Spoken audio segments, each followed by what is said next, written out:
आप सभी ने मालदीव का नाम तो सुना ही होगा। मालदीव हिंद महासागर में स्थित एक छोटा सा द्वीपीय देश है। क्या आप सभी को पता है भारत ने मालदीव के लिए आज तक क्या क्या किया है? ऐसा कौन करता है? New Delhi and then under Prime Minister Rajiv Gandhi, he sent 1,600 Indian troops there for Operation Get to 40 Indian Army arrived there within 12 hours and crashed the attempted coup.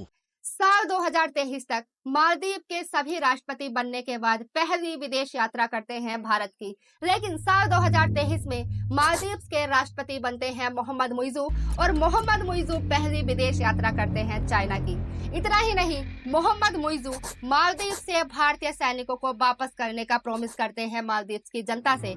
No Indian military personnel, not even those in civilian clothing, would be present inside the Maldives after May 10. Hello everyone, मैं प्राची राज welcome करती हूँ आप सभी का study topic में। साल 1965 में British नियंत्रण से स्वतंत्र होता है मालदीव। मालदीव जिसकी आबादी लगभग 5 लाख है, इसमें भारतीय लगभग 29,000 रहते हैं, जैसे नर्स, डॉक्टर, शिक्षक, इंजीनियर और टेक्नीशियन के रूप में वहाँ पर कार्यरत है। मालदीव में लगभग 90% लोग मुस्लिम रहते हैं। साल 1978 में अब्दुल्ला गयूम शासक बनते हैं मालदीव के। ये मालदीव में लगभग 30 साल तक शासन करते हैं। इनके शासक बनने के 10वें साल अर्थात 3 नवंबर 1978 में मालदीव का बिजनेसमैन अब्दुल्ला लतीफ गयूम को हटाना चाहता था। लतीफ श्रीलंका के आतंकी संगठन के लगभग 100 व्यक्ति मालदीव में बुला लेता है। अब तक श्रीलंका का आतंकी संगठन मालदीव के रेडियो स्टेशन, टीवी स्टेशन और सरकारी बिल्डिंग और एयरपोर्ट्स पर कब्जा कर चुका था। जैसे ही मालदीव के शासक अब्दुल्ला गयूम को ये सब पता चलता है तो गयूम अपने आप को एक सेफ जगह बंद कर लेते हैं। मालदीव अपने पड़ोसी देशों जैसे श्रीलंका, पाकिस्तान, सिंगापुर से मदद मांगता है। जिस आशा से मालदीव अपने पड़ोसी देशों से मदद मांगता है, सभी के सभी देश मालदीव को मना कर देते हैं। लेकिन जब मालदीव ब्रिटेन के पास मदद मांगने के लिए जाता है तो ब्रिटेन के द्वारा कहा जाता है कि आप भारत से मदद मांगो, वह आपकी मदद अवश्य करेगा। तब कहीं जाकर मालदीव भारत के पास आता है। ऐसे समय पर जब मालदीव की मदद करने को सब देश मना कर देते हैं, भारत करता है मालदीव की मदद। मालदीव को भारत ऑपरेशन कैक्टस के तहत बचा लेता है।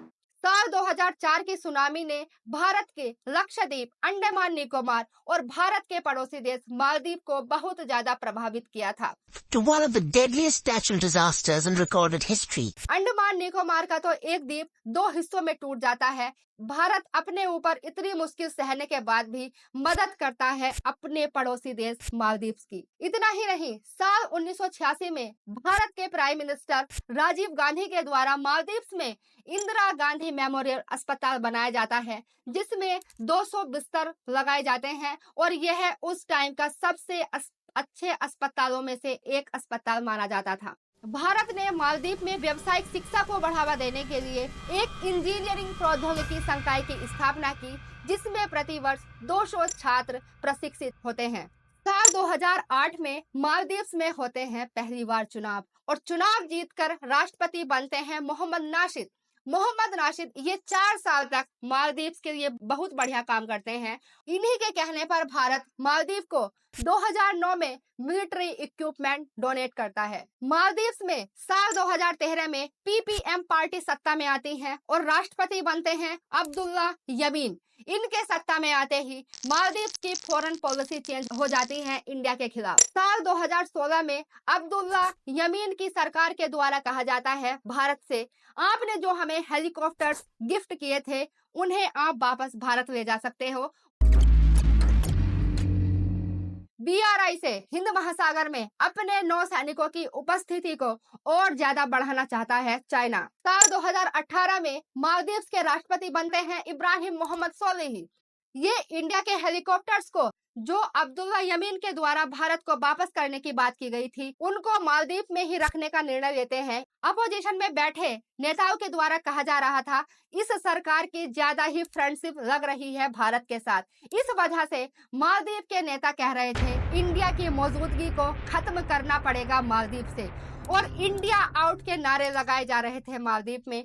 ये सब साल 2015 में मालदीव के संविधान में पहली बार संशोधन किया जाता है, जिसमें हाथ होता है चाइना का, लेकिन संशोधन के बाद मालदीव सरकार के द्वारा कहा जाता है अगर कोई देश मालदीव में $1 बिलियन का निवेश करता है, अगर इससे ज्यादा का निवेश करता है, वह मालदीव की भूमि को खरीद भी सकता है।